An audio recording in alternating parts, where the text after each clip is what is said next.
In today's video, I'm going to teach you how to download Zoom app on laptop in Windows 11, 10, 7. By the end, you'll know exactly where to go and what to click so you can get the official Zoom app safely onto your Windows laptop. Start by opening your favorite web browser.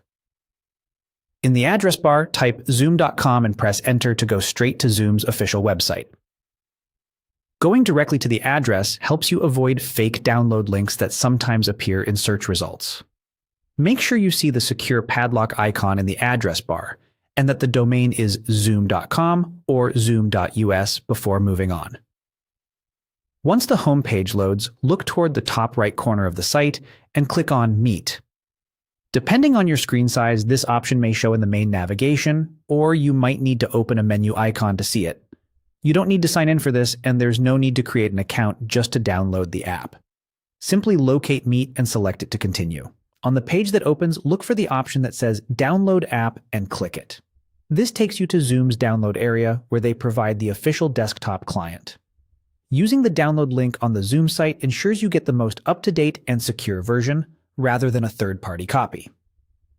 Now you'll choose the Windows version. Select the Windows download for the Zoom desktop client.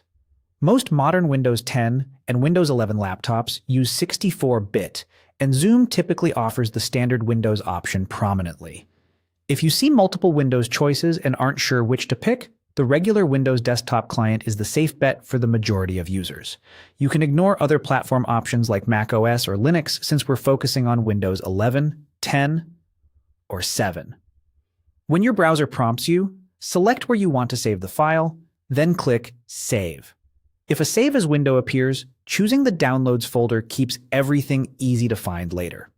The file name will usually look like Zoom Installer or Zoom Installer Full with an .exe extension. Don't rename the file or change its extension, and just let the download complete. If your browser is set to download automatically, it may save straight to downloads without any extra prompts, which is perfectly fine. That's it. You've successfully downloaded the official Zoom app for Windows. If you'd like, keep the installer in your Downloads folder so it's easy to access later, or to share with another Windows laptop. Thanks for watching, and now you're ready to move on confidently with the Zoom download on Windows 11, 10, or 7.